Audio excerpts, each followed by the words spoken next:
Quand on perd ses cheveux pour des raisons de santé, on a souvent envie de porter des perruques qui feraient le plus naturel possible. Pour que ce soit le cas, elles sont conçues à partir de vrais cheveux. On a donc voulu comprendre comment c'était possible en se rendant à la base du processus de fabrication, c'est-à-dire là où sont récoltés les cheveux. Nous sommes donc allés dans le salon de coiffure Sophie Faye, en plein cœur de Lille, pour interroger une coiffeuse qui s'y connaissait plus que nous. Bonjour, donc je suis donc Sophie, donc je tiens donc le salon depuis le mois de mai. J'ai repris, donc ça va faire bientôt un an. Donc c'est une entreprise donc familiale. Moi, je suis la 4e génération par rapport au salon, pour marquer un petit peu l'histoire du salon. Donc on pratique donc les dons de cheveux. Ça va faire, je dirais, quasiment 4 ans après Covid. Il faut vraiment avoir minimum 10 centimètres de cheveux à couper, s'ils sont vraiment en bonne santé, qu'ils soient naturels, colorés, décolorés, on prend tout. Que ce soit un homme, une femme, voilà. Et peu importe le type de cheveux, vraiment tout type de cheveux est bon pour le don. Dans mon entourage, il y a pas mal de personnes qui ont eu des cancers et que c'est important. Et qu'un jour ou l'autre, on peut tous avoir besoin d'une perruque.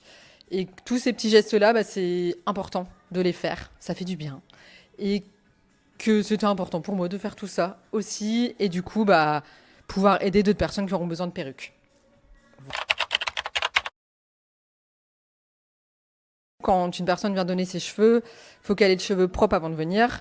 Elle vient, on prend le temps avec elle en salon, on discute de la coupe qu'elle a envie. Et après, du coup, on voit avec elle ce qu'elle a envie niveau coupe. Après, on fait vraiment des élastiques par rapport à la longueur où elle a envie. Et on coupe vraiment juste au-dessus de l'élastique pour après, du coup, on essaye de faire une photo avant-après, qu'on oublie souvent.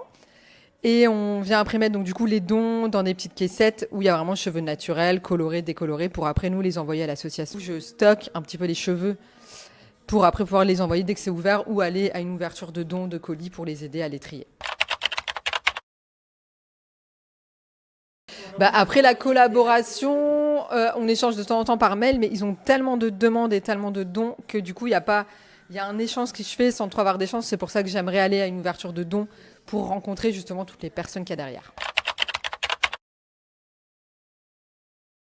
Les gens viennent plus facilement pour les donner, mais c'est pas assez. Les gens ne savent pas assez qu'on peut les donner quand même, je trouve. Ça commence petit à petit. Alors voilà, maintenant, plus d'excuses, vous avez toutes les instructions en main pour faire une bonne action. Pour les plus impatients, n'hésitez pas à prendre rendez-vous directement chez un coiffeur partenaire tel que ceux répertoriés sur le site de l'association fakehairdontcare.fr. Vous pouvez localiser un salon proche de chez vous en consultant directement la carte interactive disponible sur leur site. Si vous préférez, vous pouvez également réaliser la coupe chez votre coiffeur habituel en suivant les conseils de coupe fournis par l'association. Pour toute question, n'hésitez pas à écrire sous cette vidéo dans la barre de commentaires ou sinon, vous pouvez obtenir vos réponses en contactant directement l'association par email à l'adresse qui s'affiche ici sur votre écran. N'oubliez pas à encourager vos proches à participer à cette belle initiative car oui, c'est un geste simple qui ne coûte rien et qui peut avoir un impact significatif sur la vie de quelqu'un.